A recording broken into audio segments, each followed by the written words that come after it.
Hello everyone. आज का जो वीडियो है वो बहुत इम्पोर्टेंट है बायोलॉजी का।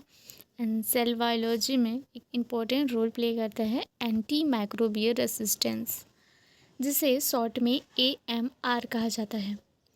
और ये जो नोट्स है वो काफ़ी सिंपल लैंग्वेज में है एंड एग्ज़ाम ओरिएंटेड है।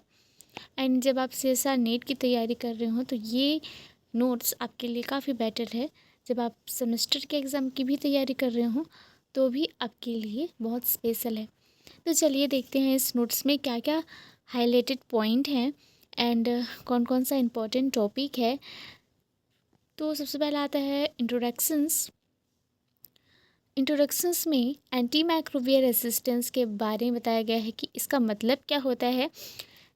माइक्रो ऑर्गेनिज्म या बैक्टीरिया, फंगी, वायरस, पैरासाइट, ये सब दवाइयों, antibiotics, anti fungals, antivirals, anti parasites के प्रभाव से बचना सीख जाते हैं और अब वही दवाइयाँ उन माइक्रोब्स को मार नहीं पाती। तो ये होता है एंटी माइक्रोबियल रेसिस्टेंस। सरल शब्दों में बोले तो AMR का मतलब होता है माइक्रोब्स का दवाइयों के खिलाफ सुरक्षित या रेसिस्टेंट बन जाना। शॉर्ट एंड सिंपल रूप में ये है। उसके बाद आता है यह मॉडर्न बायोलॉजी और मेडिकल साइंस का सबसे बड़ा चैलेंज है, क्योंकि AMR की वजह से सामान्य इन्फेक्शंस खतरनाक बढ़ रहे हैं, एंटीबायोटिक्स काम नहीं कर रही, हॉस्पिटल इन्फेक्शंस बढ़ रहे हैं और मॉर्टेलिटी बढ़ रही है। इसका डेफिनेशंस दिया गया है। फिर यहाँ पे टाइप्स ऑफ AMR, इसके टाइप बताए गए हैं। 2 टाइप्स हैं यहाँ पे, इंट्रिंसिक रेसिस्टेंस और एक्वायर्ड रेसिस्टेंस। 2 प्रकार के यहाँ पे रेसिस्टेंस हैं, आगे इनका डील भी किया गया है। यहाँ पे फर्स्ट आता है इंट्रिंसिक रेसिस्टेंस, जिसे नेचुरल रेसिस्टेंस कहा जाता है, एग्जाम्पल के साथ यहाँ पे डील किया गया है। और सेकेंड आता है एक्वायर्ड रेसिस्टेंस, जिसे नया विकसित हुआ प्रतिरोधक। ठीक है, मतलब यहाँ पे क्या होता है कि यह रेसिस्टेंट म्यूटेशंस या जीन ट्रांसफ़र द्वारा डेवलप होता है। माइक्रोब्स दवा के खिलाफ नई रणनीति या मैकेनिज्म बनाते हैं। यहाँ पे 2 इसके तरीके हैं, एक होता है म्यूटेशन, एक होता है horizontal gene transfer HGT mechanism है। यहाँ नेक्स्ट में आता है mechanism of AMR, microbes antibiotics के कैसे बचते हैं इसके लिए। और ये जो बहुत बार यहाँ पे पूछा जाता है, माइक्रोब्स कई स्टेजेस का उपयोग करते हैं एंटीबायोटिक्स से बचने के लिए। CSR में ये पार्ट बहुत पूछा जाता है, मैकेनिज्म। और फिर आता है म्यूटेशंस। पहला पॉइंट म्यूटेशंस, क्रोमोसोमल चेंजेस, यहाँ पे उसके एग्जांपल हैं। सेकेंड आता है हॉरिजॉन्टल जीन ट्रांसफ़र HGT, यहाँ पे उसके ट्रांसफॉर्मेशंस एंड कॉन्जुगेशंस और ट्रांसडक्शंस, इसके बारे में बताया गया है।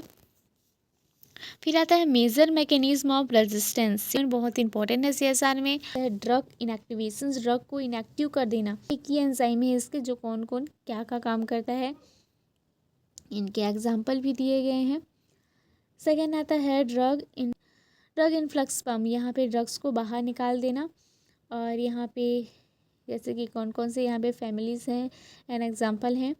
फिर आता है थर्ड टारगेट मॉडिफिकेशंस, ड्रग को टारगेट को बदल देना, ड्रग की जो टारगेट है उसको बदल देते हैं ये। रिड्यूस्ड परमेबिलिटी, सेल वॉल या मेम्ब्रेन से ड्रग को अंदर न आने देना।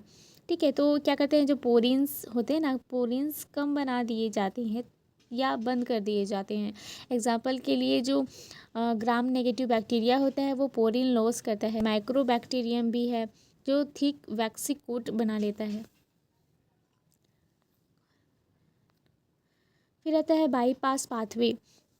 फिफ्थ आता है बाईपास पाथवे, और इसमें क्या करता है, ये माइक्रोब्स ड्रग टारगेटेड पाथवे को बाईपास कर देता है। इसके एग्जाम्पल भी हैं। जो पॉइंट है वो काफ़ी इंपॉर्टेंट है आपके एग्ज़ाम के लिए, आपकी कॉम्पिटिशन्स एग्ज़ाम के लिए, क्योंकि यहाँ से MCQ क्वेश्चंस बहुत बनते हैं। फिर आता है बायोफ्लिम्स मेडिएटेड रेसिस्टेंस, बायोफ्लिम में एंटीबॉडी, बायोफ्लिम्स एंटीबायोटिक पेनेट्रेशंस को रोकते हैं और माइक्रोब्स को प्रोटेक्शंस देते हैं। बायोफ्लिम्स में माइक्रोब्स स्लो ग्रोविंग करते हैं या, और फिर इससे क्या होता है, एंटीबायोटिक्स जो एक्टिव ग्रोथ पर काम करते हैं वो इनएक्टिव हो जाते हैं। के लिए यहाँ पे क्या होता है, स्यूडोमोनास इन लंग्स। फिर यहाँ पे आता है example of major resistant microbes, exam focused है ये। यहाँ पे पैथोजेंस रेसिस्टेंस एंड मैकेनिज्म है और इनके सारे एग्जाम्पल और उसके रेसिस्टेंस मैकेनिज्म सब कुछ यहाँ पे बताया गया है। सारे इम्पॉर्टेंट पॉइंट यहाँ पे लिखे गए हैं एंड कौन सा कितना इम्पोर्टेंट है ये चीज़ भी बताया गया है। MR बढ़ क्यों रहा है, क्यों इंक्रीज़ हो रहा है, एंड ये शॉर्ट फॉर्म में यहाँ पे लिखे गए हैं कलर कोडेड के साथ। फिर आता है कॉन्सिक्वेंसेस ऑफ MR, इसके परिणाम क्या होते हैं। WHO के अनुसार यहाँ पे बताया गया है कि AMR is well health crisis and cause 10 million death per year by 2015। Next आता है detections method of AMR preventions of control strategies क्या है इसके बारे में दिया गया है। और ये नोट्स आपको चाहिए तो प्लीज़ आप कमेंट करें या फिर डिस्क्रिप्शन में जो लिंक दिया गया है आप उससे ईजिली डाउनलोड कर सकते हैं। सर नेट में सबसे ज़्यादा पूछे जाने वाले जो पॉइंट्स हैं उनको यहाँ पे बता दिया गया है कि कौन कौन से पॉइंट्स सबसे ज़्यादा पूछे जाते हैं, तो और ये आपके लिए काफ़ी महत्वपूर्ण है। फिर आता है कंक्लूजन्स लास्ट में। अगर आपको ये नोट्स चाहिए तो प्लीज़ आप कमेंट करें, डिस्क्रिप्शन में टेलीग्राम का लिंक दिया गया है, आप उससे ले सकते हैं। एंड आपको ये वीडियो पसंद आया हो तो लाइक करें एंड सब्सक्राइब ज़रूर करें ताकि अगले वीडियो आप तक पहुंच सके। एंड अगर आपको और भी किसी टॉपिक पर हेल्प चाहिए तो प्लीज़ आप कमेंट करें एंड के साथ शेयर करें। Thank you so much for watching.